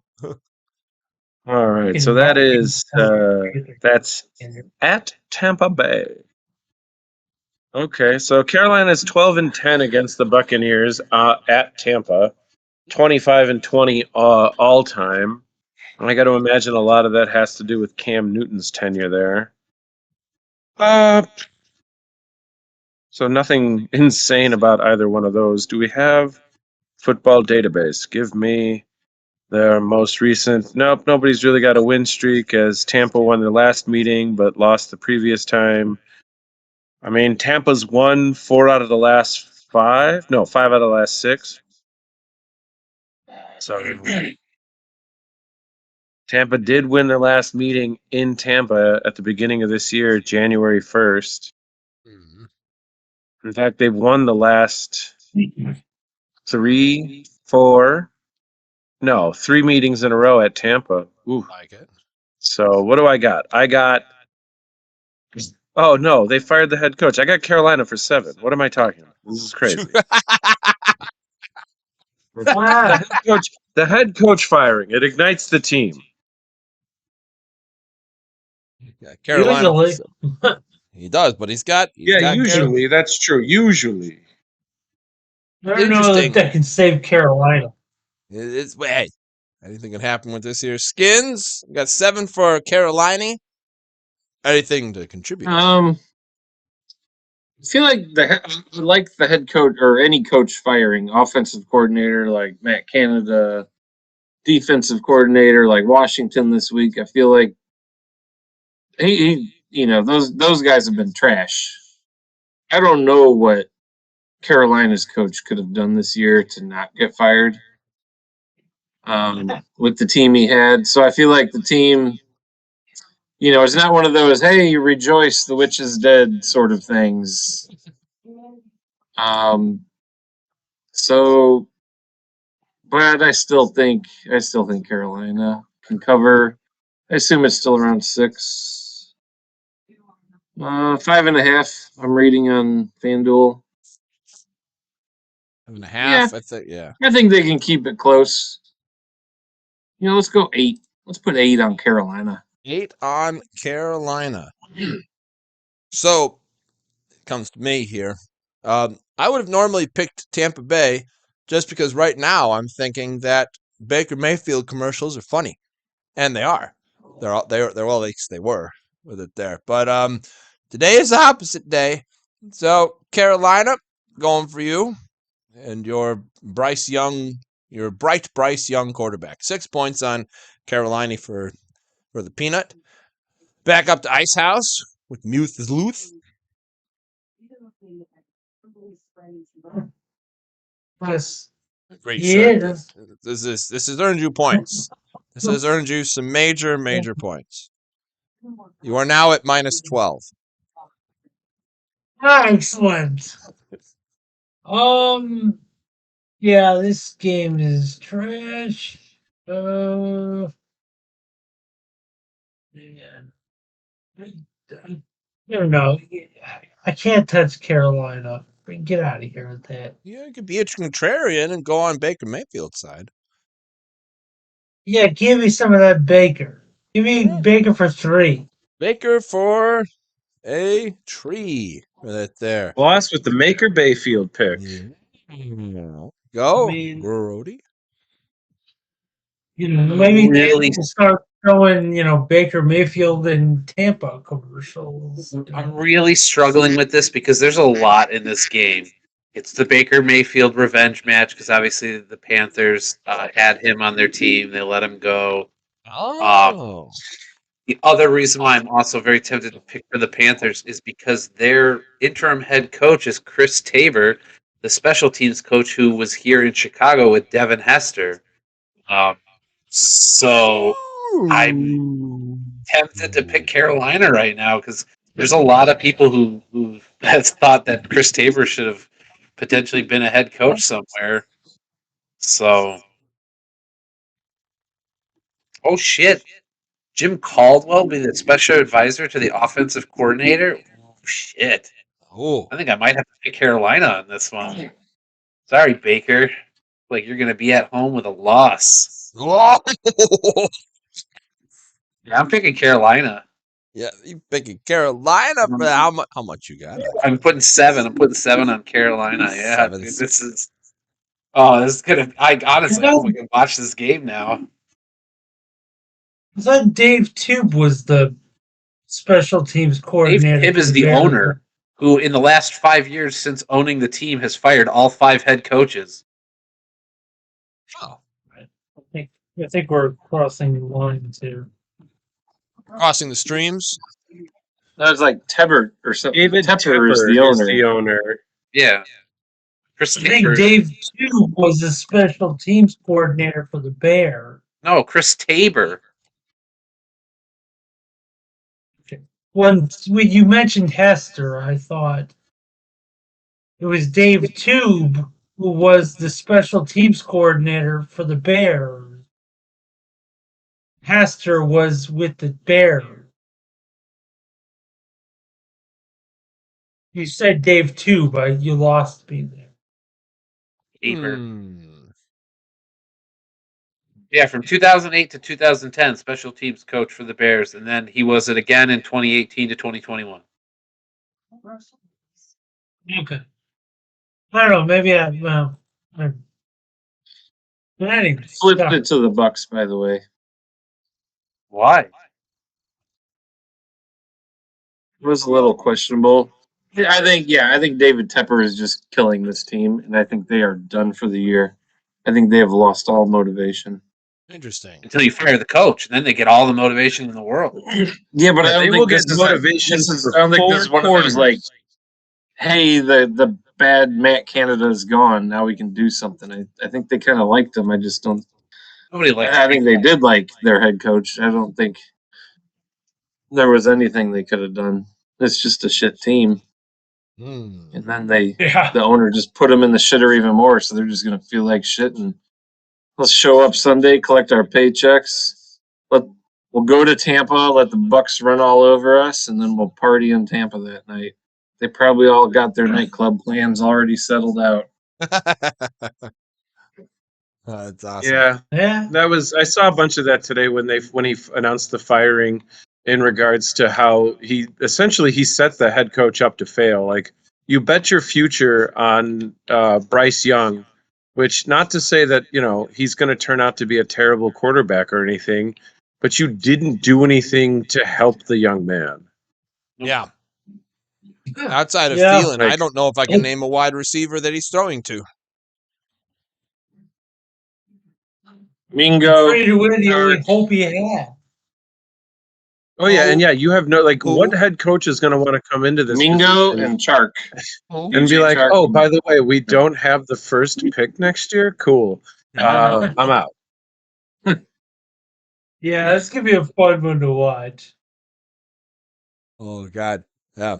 We're moving downwardly down to Skinnnns. Skinnnns, I am assuming that you are interested in talking about your Washington Commanders hosting the Cool. Miami Dolphins. Let me go right ahead and pop a 13 max points on Washington right now. Because we just fired our defensive coordinator, who I don't know the stats on it, but he probably has to be breaking records on how many points they have given up this year on the defense. Despite having 3. 3 first round picks on the defensive line. Not anymore. You traded away 2 of them they traded away. Yeah. But and then with some okay linebackers, decent safeties and cornerbacks, and he managed to just be so bad with that awesome of a front line. Yeah, this is a definite dead cat bounce. The defense will come to play at home against a warm weather team. I don't know if you saw Josh McDaniel or Brian. What's the Dolphins head coach?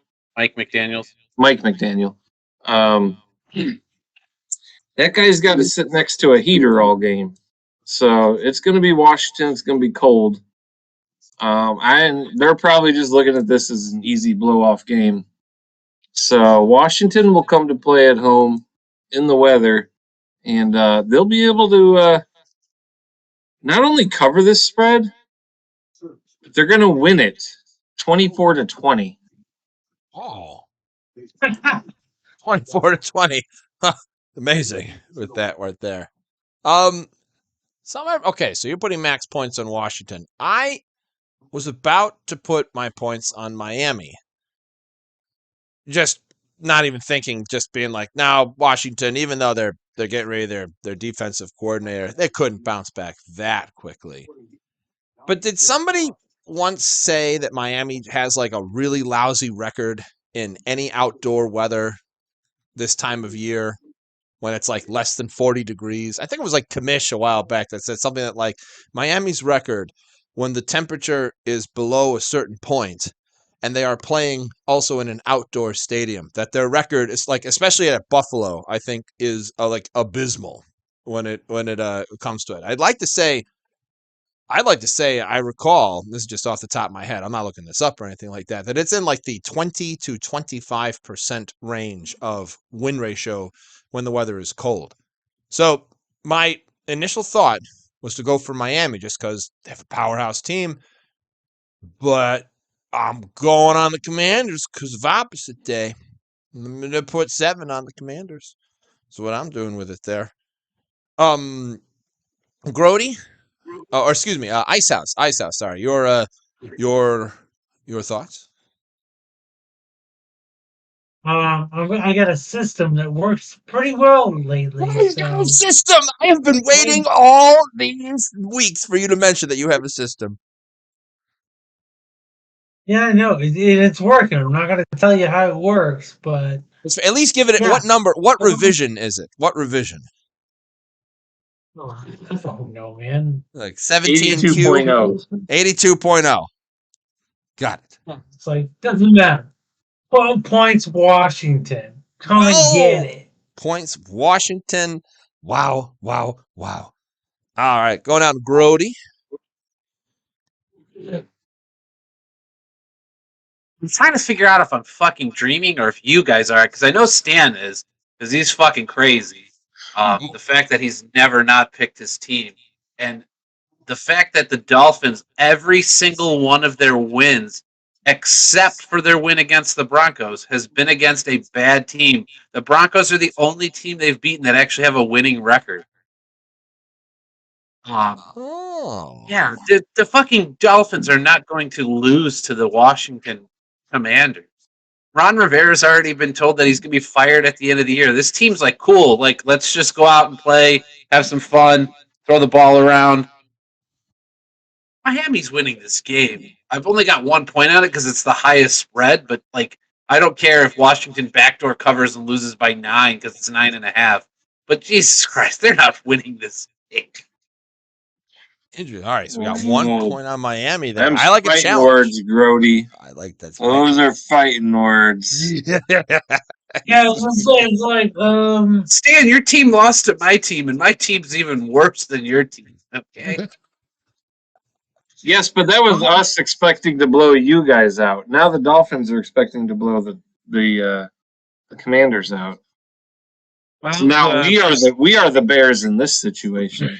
the percentages show that 86% of people are picking Miami, and when it's in the 80s, 11 out of 18 times the favorite's been right, which is the highest percentage on the season in that regards at 61%. Yeah, I also have a point on the game because it's the highest spread, and I'm throwing it Miami's way. Miami's way. I like that. Smart picks, I've intelligent heard picks. people say that it's like anytime 90% of the money line, people hit 90% of the money line on on the favorite, you take the underdog. Oh, I don't know, man. Well, they're at 86, so it's not 90. Yes, they're not there yet. I think the money handle will start hitting fucking Miami harder as it gets closer. I don't know. Interesting. There's gonna be a lot of people in survival pools who are gonna get fucked up this week. I mean, I'm leaning. That's why, I'm taking Washington on this one. Like, give me 12 points on that. It does. I can't trust Washington. They couldn't beat the Giants. I don't trust Washington. I mean, Like, they couldn't beat the New York Football Giants. I mean, that's the thing about NFL. It's like They've lost them there's twice. one team that does something that shouldn't ever be done, and yet it happens. So it's When like, I'm not Washington saying- did Washington already play Philly twice? Yes. No. Yeah. Yeah. They've lost both those games. Damn, But never they mind. were I was both- gonna say. They I were was gonna both say within then one score. that's when it'll happen. The 16 and 15-1 Philly, the final game of the year, playing the Redskins, or I'm sorry, Washington. That's when they win. That when nobody expects it. They do finish the year against San Francisco and Dallas. Oh fuck! That's gonna be fun. Oh, good. Maybe they'll be resting their starters by then. Like one would hope, right?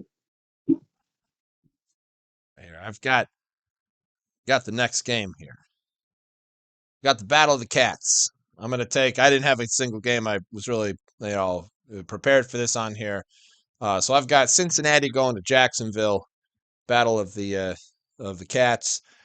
Jacksonville is currently a 90% favorite picked within this game. Minus 8.5 Jags. Minus 8.5 Jags makes a lot of sense with this here. It has been a long time since Jacksonville has been on Monday Night Football. 10 points to the person that can name the year that the Jacksonville Jaguars were last on Monday Night Football. 1998. 2003. No. 2007. 07. Say that again, Skinns. 12. I'm going to put Skinns as the closest. It was twice in 2011 that the Jacksonville Jaguars He went were over. Price is right rules, bitch. Jacksonville Jaguars played 2 Monday night games in 2011. They won against Baltimore and lost against the San Diego Chargers.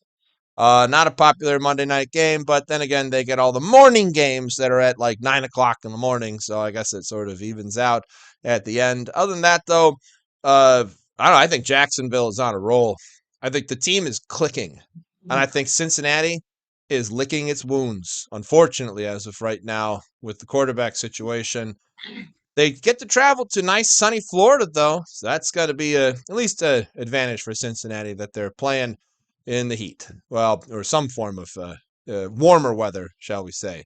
So I'm going to it's opposite day. I was going to go Jacksonville. Oh, no. Cincinnati? I'm going Cincinnati for 12 points. Oh, my. This is going to end well. Icehouse, your thoughts?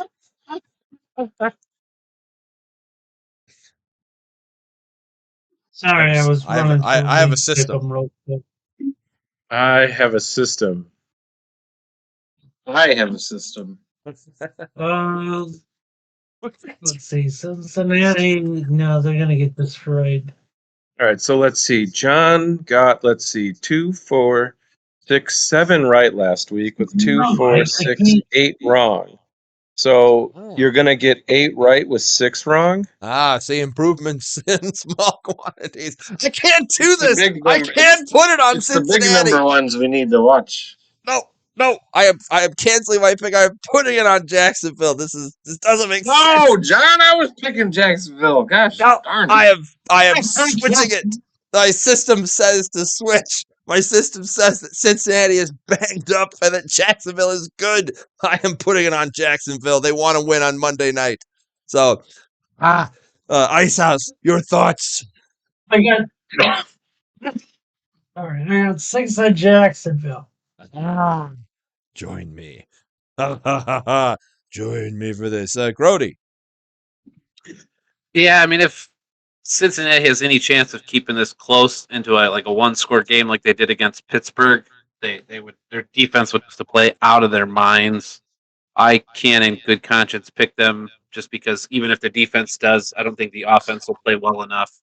And yeah, like you said, Jacksonville's been on fire. They've won their last 2. So yeah, I've got Jacksonville for 3. 3 points with it there. Makes sense. Commish.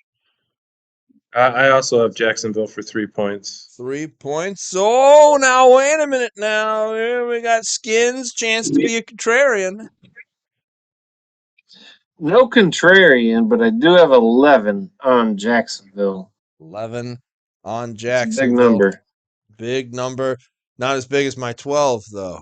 We'll see where Well, your 12 should have been Cincy, you fucker. Now you jinx me. now it jinxed everybody. No one's winning. That's the last game. I'll be glad that I only got 3 points on it, so that way when Cincinnati ends up backdoor covering. Originally, you had it the other way, so you're going against your opposite day rules. So what your first inclination was matters. So technically, Cincinnati was in your heart, and that's the pick you were going to do. All right, you've convinced me. No, all right, I've been opposite day all this time. No, I'm re-putting it back on. The 12 is going back to Cincy. Oh God, help me. Ugh, I can't. Damn it, now they are going to backdoor cover, and you're going to give them 12 points. Yes. Look, John, you are the sole reason this game is either going to be won or lost by Jacksonville or Cincy. The Battle of the Cats. They're fighting. Hey, at least you're rooting for an Ohio team. You know what? That's true. I'm changing to Cincinnati. Ooh. Oh boy. No, Monday night games. Monday night favorites are 5 and 14 against the spread. Interesting. You know, with all this switching and mind games and who's doing what and why, we are literally in the fourth level. We're in the 4th level of Inception right now, trying to figure out a dream within a dream within a dream. All time, the Bengals rank at 13-26 records on Monday night games in terms of their win-loss records. The Jacksonville Jaguars are 8-7 on Monday nights. They do have the better ability to win on Mondays, but they have limited and also, games. 90% of people are taking Jacksonville. What did Boss say about 90%ers? Go with the underdog. Get some. He is right on that. He is right. Points going the right way with that there. Speaking of Boss, raise our glasses one last time to Icehouse, who has won the week on with that there. Congratulations, Mr. Muth. You have the last game to hopefully bring some discussion around, which is Kansas City going on over to play against the Cheeseheads Green Bay Packers. It's actually a funny game. I don't have much to say about it, but I love Prime the time matchup. too. Come on, man.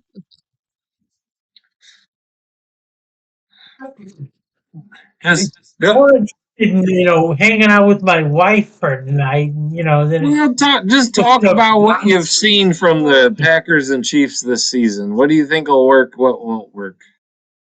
The Chiefs will smoke the Packers, and that's about all we need to know. Wow. -6, I'll take the fucking Chiefs for 6. Dude, get out of here with that.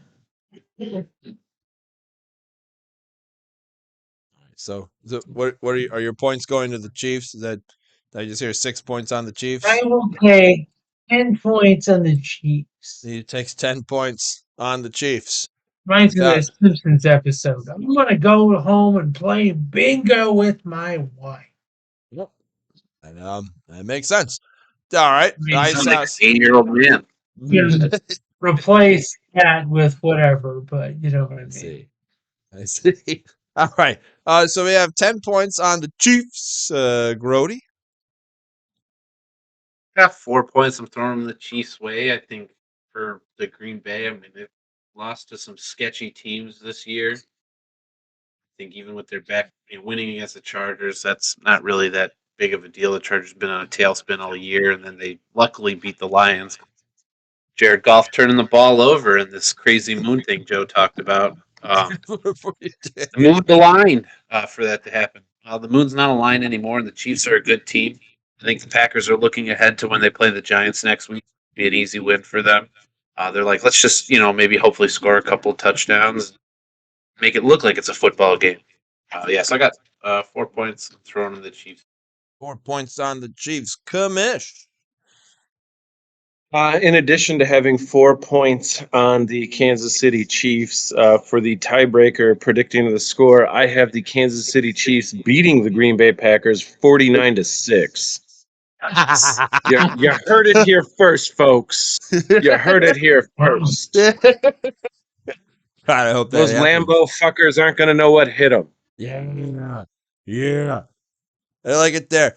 Can you back up that spread, Skinnnns? Well, against the spread numbers, the Chiefs and Packers are very similar. 11 games for the Chiefs. They have 7 out of the 11 they've won the spread. And the Packers have 6 out of 11 they've won the spread. So they're both over 50%. Any spread over 6.5, the Chiefs are 3-2 when they're over 6.5. The Packers have only been underdogs. Surprisingly, they've only been underdogs by 6.5 or more once this season, but they did cover the spread that time. With that said, I think the Packers are riding high after their Thursday night win. They've had 10 days to recover. They're playing at home, so I'm going to put a 10 on the Cheeseheads. 10 on the Cheeseheads. I would normally join you all with the Cheeseheads. But today is opposite day because it is what it is. We're going to do 10 points on the Packers. And my reasoning for doing this is it's in Green Bay and they're cheaters. That's my reasoning for that one there. All right, we got to go back up to the top of the list. We got. I'm not sure what that means either. Time for quick picks. Hey, we got quick picks. Icehouse, where'd you go? It's time for quick picks. What'd you do? Take a poop? Yeah. All right, we moved down real quick. Groady, we're going to Groady. You got Dallas hosting Seattle. I have Dallas. Second. God damn it, stupid stuff.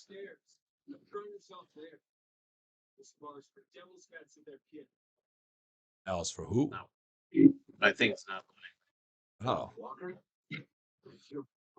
The slowest I don't quick have picks. Dallas for many. I have a deuce on Dallas. He drops a deuce on Dallas. Those poor people. Commish. I also have a deuce dropping on Dallas. Deuce dropping on Dallas. Skinnnns. Is that where you drop your deuce? I would love to drop a real deuce on Dallas, but I got 5 on Dallas. 5 on. Oh, that hurts you to do that, doesn't it? That hurts you to do it. You get points on Dallas instead of Washington. I was going to do 8 points on Dallas. But I'm going 8 points on Seattle. Gosh, this is not. These decisions don't make sense. Commish, you get Tennessee hosting Indianapolis. Got 15 points on Indianapolis. And 15 points Indianapolis. Skinnnns. Spread is where's fucking looking like +1 right now for the Titans instead of the 2. Titans +1 versus Indy. I don't know why the spread moved 3 points to suddenly make. Jonathan Taylor. Oh, right. Yeah, Moss has done just fine filling in, so I'm going to go Colts. Going Colts. 6. I would have probably gone Colts, but Boss has the Colts. All right, now, which defense does Boss have on his bench? Boss, which defense do you have on your bench? The one that did great last weekend because That's they're what I'm playing wondering. against the garbage team. All right, so let me see here. You have currently Tennessee is on your bench, so they're going to do amazing. I'm going to go Tennessee for 5 points. There's my reason for that one there. Back up the top here, Icehouse. I have what's that? Now, yeah, Indy for 5. Indy for 5. Throw me the whip. Groady. I am taking the Gardner the Stash Minshew for 13. Yeah, Gardner the Stash Minshew. Long live the 70s porn star mustache. Let's see. I think it was Commish that started that one there. Skinnnns. You get Nowlands hosting the Kitties of Detroit. Yeah, showing -4. Oh, I like Detroit, but not a lot. We'll throw 2. Oh, 2 on Detroit. I was going to put it on Detroit. I think they're the better team. Today is opposite day, so 3 points on New Orleans. Icehouse. New Orleans 11. New Orleans 11. He goes to interesting. Groady.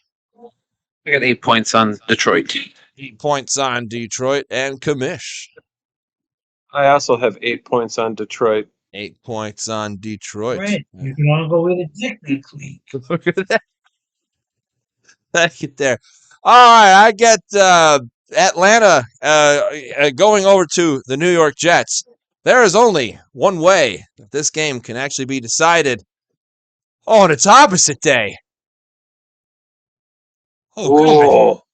You gotta take Atlanta down. Max points on Atlanta? Oh, Jesus Christ. No. No.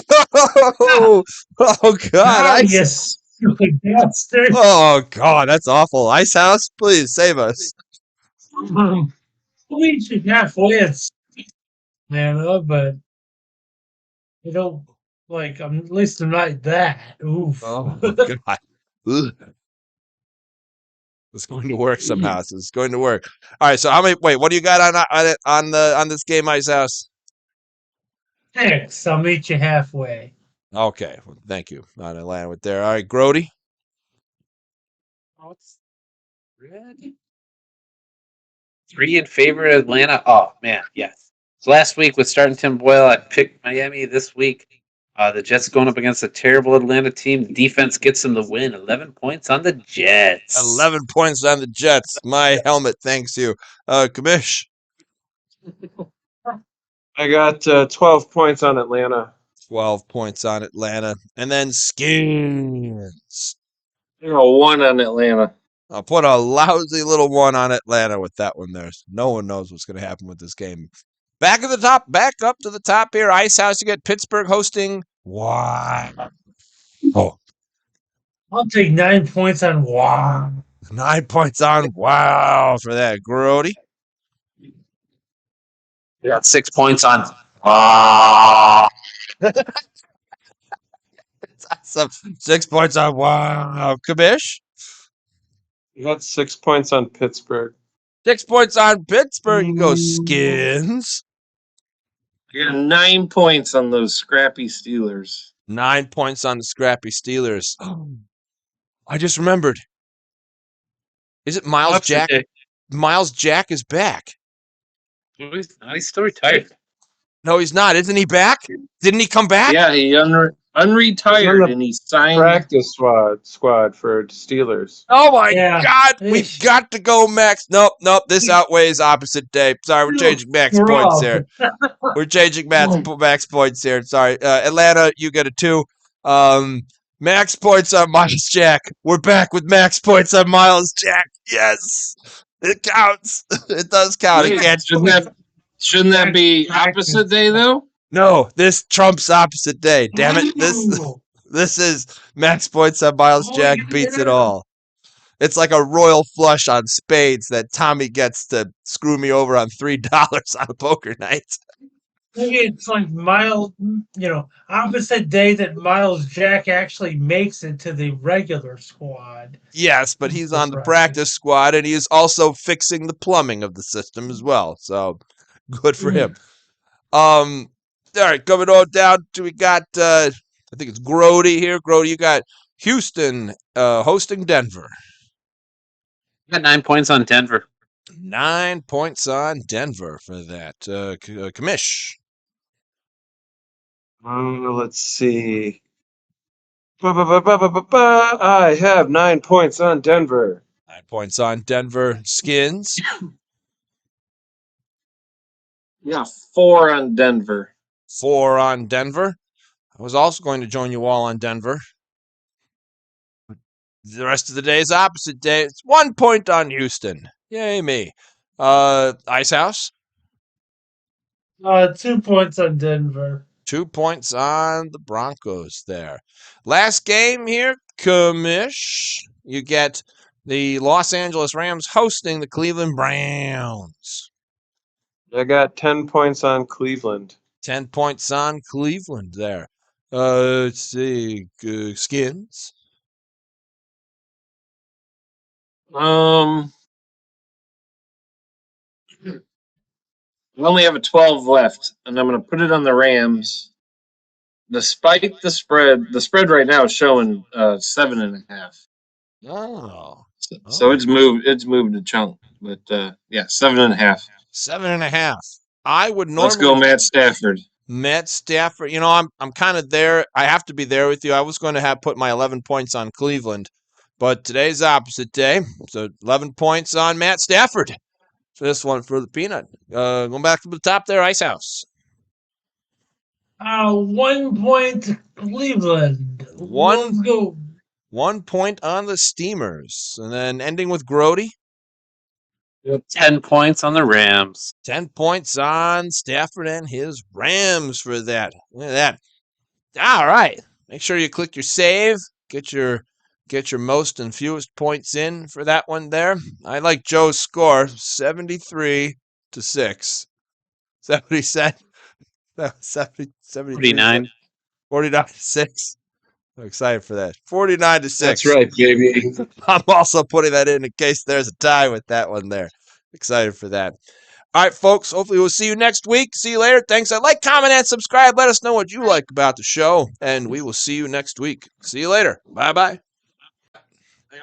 And I almost forgot the ending of the score with that on there. We got the Commish at 73 points, Groady 62 points, 53 points for Skinnnns, Sippy, you're a Q, and Icehouse, you got beat by Sippy at minus 22 points. You poor son of a gun.